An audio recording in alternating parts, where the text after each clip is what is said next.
My name is Bodri, and I'm a photographer.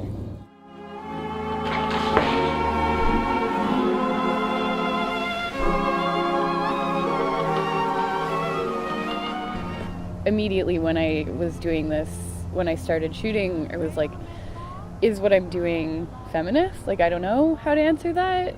I don't know why it would be, because I don't think that just because I'm a feminist making art makes my work feminist by default. Like, there has to be an intentionality there. Especially blue. Some of that decidedly and obviously feminist and activist art, either performance or sculpture or painting or whatever, can make you really uncomfortable, and it can incite a lot of critical thinking and reevaluation of what you think art should look like, and that is really important.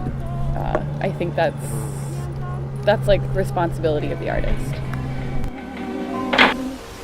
I still love the lines, like, that's a mirror underwater.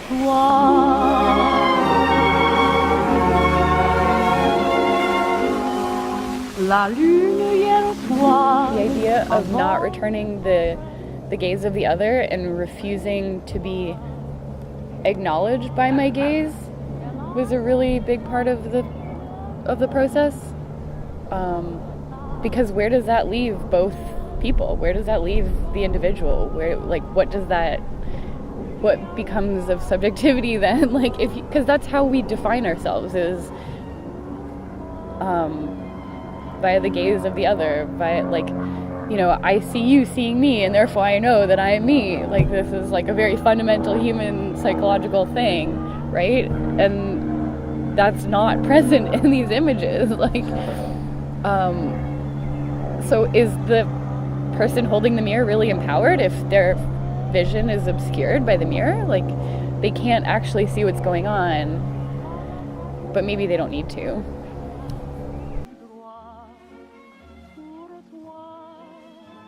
Right now I'm kind of thinking about working with mirrors, and I love it, and I feel like it's a great tool to do something traditional in a unique way. I don't know how much I want to keep working with mirrors. I'm going to do it until I stop loving it. Not being able to locate the other visually.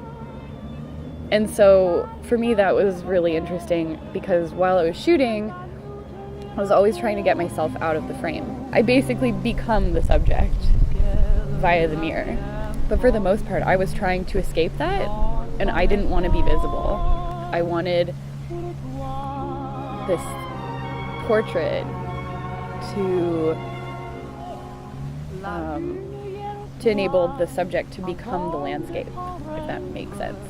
Like, where the face is, there's trees. Where the face is, there is water. Where the face ought to be, there is only nature. And that, to me, was really interesting. So the human kind of becomes the landscape. It was hard to ask myself whether or not it was a feminist series, or if my photography is feminist. But decidedly it is, because the act of refusing the gaze of the other, and the act of woman refusing to be sexualized despite her vulnerable position on a beach in her bathing suit with a mirror, that whole thing is this really important act of refusal, and that to me is empowering. After much consideration, there is definitely a feminist aspect to this work. I mean, I am a feminist.